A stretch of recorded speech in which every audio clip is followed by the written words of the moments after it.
Hello, Internet. I probably mentioned this before, but my first and favorite job was that of being a projectionist. We were the last step in the movie making process, putting together those final reels and presenting them to an audience. There was no real art involved, it was mostly just a skill acquired and a job to do. Working back as a projectionist is what truly began my love of all things cinema and the art form of storytelling and movie making. It became my passion at the age of college, and once my brain injuries had added up to a point where I could not keep up with the world of maths, I had to move into something that I enjoyed and hoped to work in. Sadly, that job has gone away over the past few years due to automation and just efficiency changes and demographic changes to the type of movie going audience.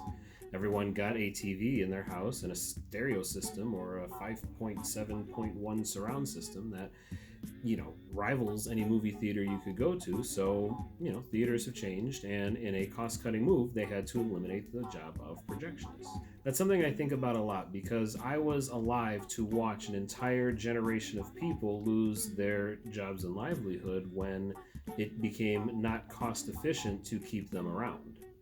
And there are a lot of warning signs out there that automation is threatening a lot more people the way these projectionists were lost.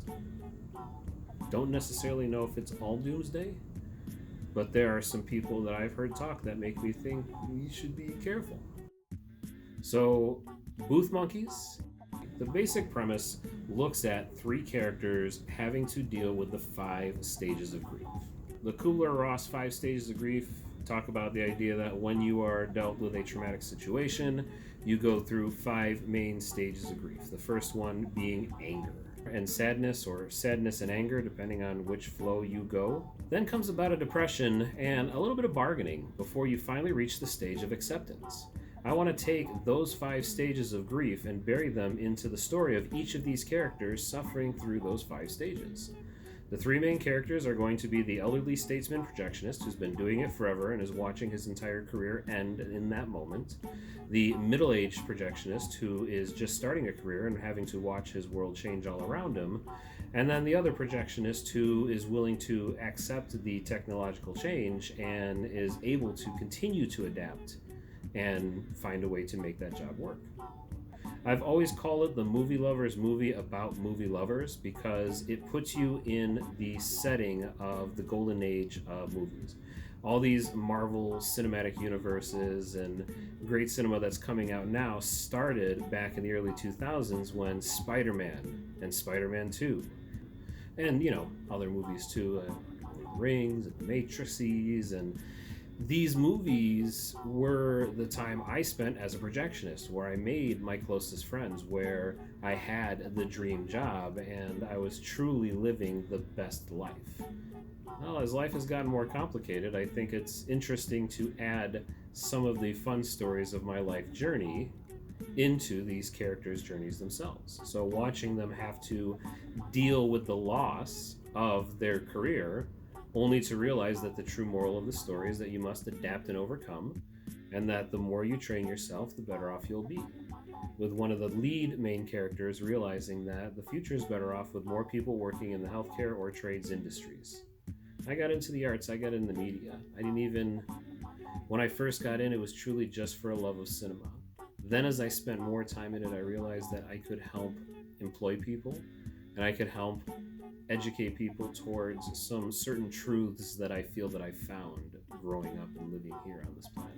And I've stayed quiet through the first 35 years of my life because I just considered myself to be another young dumb kid and nobody gives a shit what I say. Now I can't continue to be quiet. And this first movie is just one of those ideas I've had forever that is continuing to adapt. It is looking at a live world situation, taking a historical look at a thing that happened in the world of cinema, and watching how great humans are at being able to adapt, overcome, and move on. What I'm trying to do with this vlog and this episode of the movie vlog is pitch and share my best ideas and try to gain some buzz around them. These scripts are written. I just need to find the people who are going to be able to connect me with the people who are going to be able to sell these scripts. So let's get some buzz around this. Make sure you like and share. Go ahead and share it to other social media platforms. There's a book of faces out there somewhere. You can gram instantly, and there's a bird that just won't shut the up. Also, check out John Tron. I'm wearing my John I Get It Tron shirt. I don't get it. I get it. I don't get it. Anyways, John Tron is a creator that I found years ago. He is authentic and fun, and he's been producing great videos for years. He has provided so many fun videos that I just love watching, and I would suggest you check him out as well. Thank you for watching. See you next time on the movie vlog.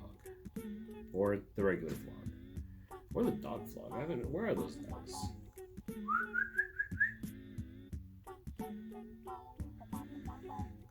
They must be asleep. Oh well, back to work.